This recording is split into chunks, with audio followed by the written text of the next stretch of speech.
Am I overreacting for feeling scared about moving in with my uncle and aunt because of a phone call? Apologies for this being really long.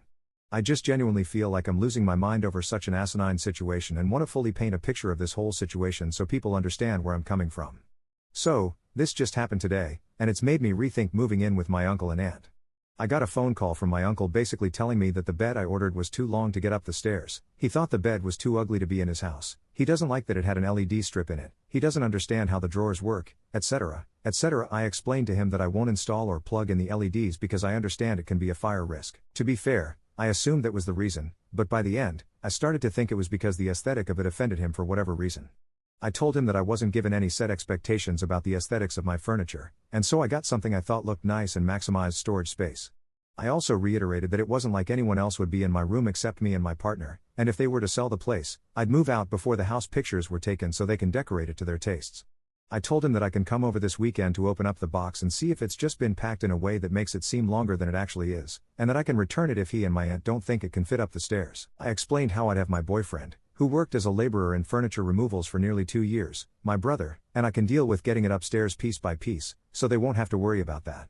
I explained how I measured the room and got the bed dimensions from the website, and put it in a 3D room mapper, and it fit perfectly fine. Basically, I addressed every single point he brought up and explained my logic behind the choice, how I can compromise, and what points I don't think should be a deal breaker.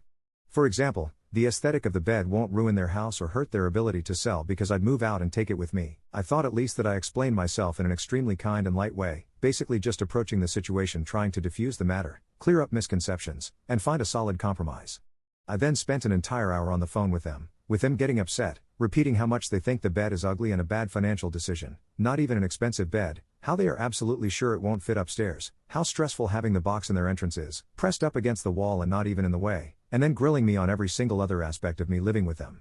It was so intense that he was making me go through my exact day-by-day schedule, to the hour, and then said he was concerned about how much time I'd be spending in the house. I leave the house for school, work, the gym, and friends, but I'm not going to go out much when it's cold. I'm more of a homebody that likes to watch TV in my bedroom. Which sounded a bit insane to me considering I'd be living there, so of course I'd be spending time inside the house. He then kept grilling me about my noise levels. I'm a singer, and I explained that aside from singing, I'm an extremely quiet person, and I can do my singing practice with my music friends outside, so noise wasn't an issue. In their defense, they haven't lived with anyone else since the early 2000s. My uncle is extremely ill and needs as stress-free a life as possible. They own their home and don't have a lot of money to their name and live off government assistance. He is very much an OCD person about aesthetics and clutter. They don't have good relationships with basically anyone else. The house is quite small. I've lived in far smaller places, but they are extremely adamant that it's this incredibly tiny box. And they have a very strict way they live their life. It was a very unexpected experience considering they were the ones that offered for me to move in. I've explained to them that I'm a quiet person and keep to myself, and I will always have enough income and money to support myself. I'm not quite sure why I'm suddenly being grilled and distrusted when I've proven myself to be extremely capable and self-reliant. It's hard to write out why it felt so off-putting, but the language and tone they used with me was very different and pretty rude considering I thought we were having an open and respectful discussion just about a bed. They kept calling it a debate and saying that I'm not listening to them, but the end result that they said they were happy with was the exact same thing I said at the very beginning, which is that I'll open up the box, see how large the pieces are, and if they're too big, I'll return it and we can look for a bed together that they're happy with. I also said I felt as though I was being unfairly judged for my choice of bed, and my uncle flat out said, I'm a very judgmental person, which took me aback. It just felt as though there was never any intention of having open communication, and that their intention going in was that I was being ordered to return it without any expectation of compromise or anything, like a child and not a grown woman, which I am. They seemed very upset that I was trying to find a compromise and that I wanted to at least open the box to see what we are working with. I kept reiterating that I would deal with it all, including measuring, opening and resealing, and shipping it back or moving it if it doesn't fit.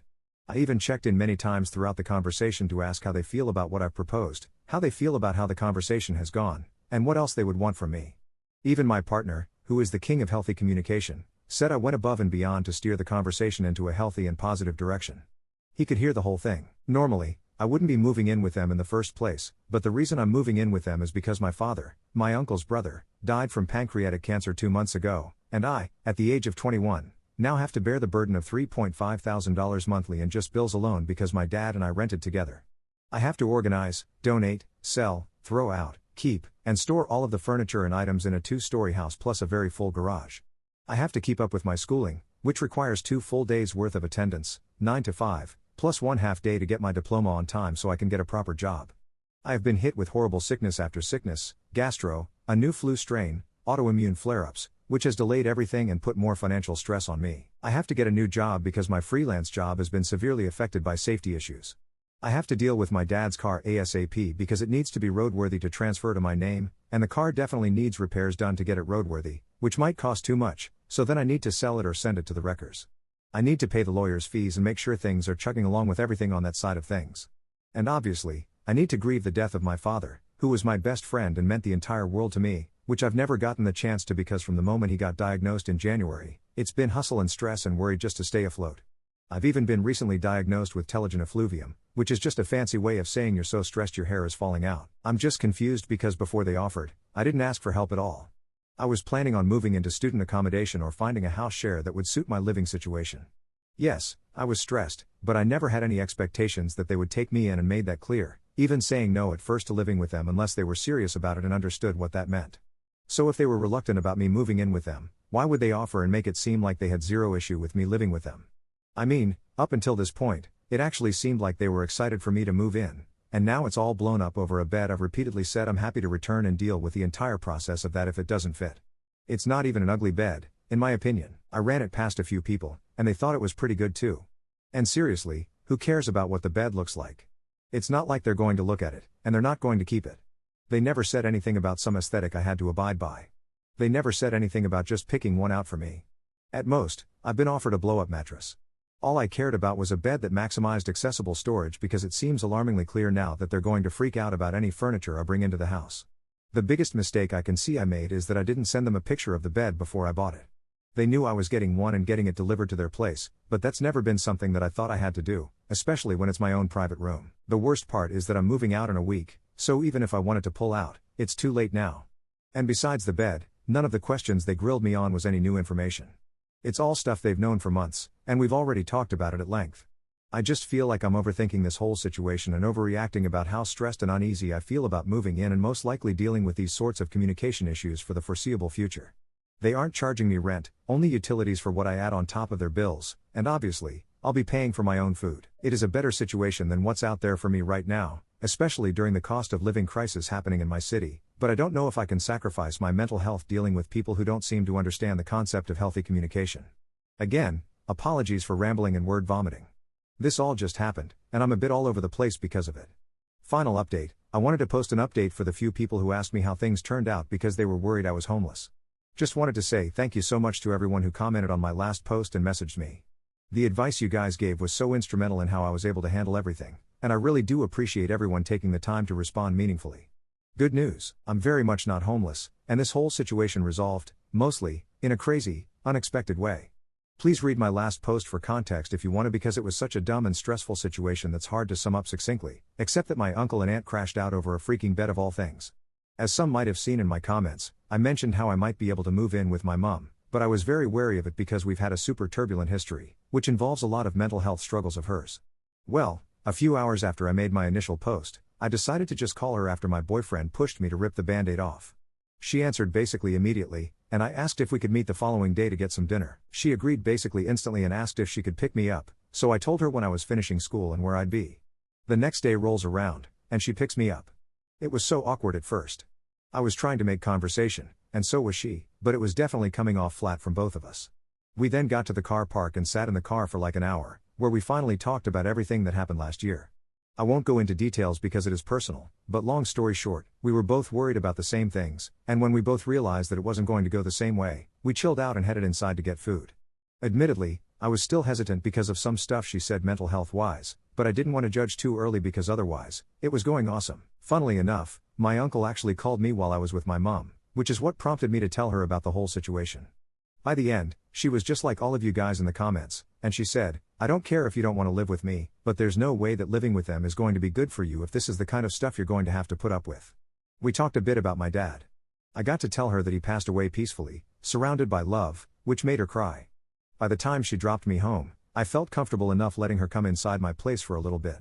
The next day, I got a call from my uncle after I left a text saying that I missed his call, and he told me he needed the bed out of his house and there was no compromise about it. I knew it was coming, but it still stung that I really wasn't being given any understanding or consideration and that they really did die on the hill that the bed was genuinely the next coming of evil incarnate. I decided in that moment that I knew for a fact I couldn't live with him, and told him that I think it's for the best that I don't move in. I told him how I appreciate what he's done for me, but I think the reality is that I'm going to be causing them far more stress than they can handle. I then picked up the bed later that night with my brother, and to give them credit, they weren't mean or anything. We actually had a pleasant conversation, but I definitely couldn't have moved in when I was being forced to put my packing of an entire house on hold just to pick up a stupid bed box. It was obvious at that point that they weren't trying to be malicious. They just aren't people who are able to deal with change and compromise, and it's better for me to keep a respectful distance if I want any chance of a meaningful relationship between them and me. Anyways, another long story short, I have now officially been living with my mum for like a week, and it's been going great. The only disagreements and friction we've had were just at the start during the moving process, and honestly, none of it was bad, just us getting used to each other.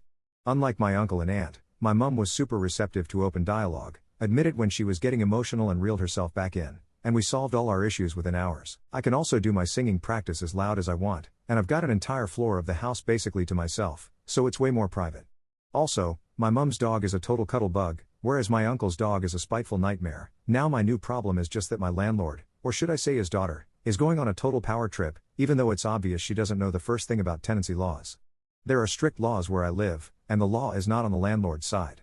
But luckily, my mum is genuinely saving my life with this whole situation because she's very well informed and well connected about this sort of stuff. I still have to deal with even more grown-ass adults beefing with me over dumb stuff. Genuinely, just end me now. Also, I haven't heard a peep from my uncle or aunt since I picked up the bed, so low-key, bullet dodged, because WTF? They haven't even checked in to see if I'm homeless or not.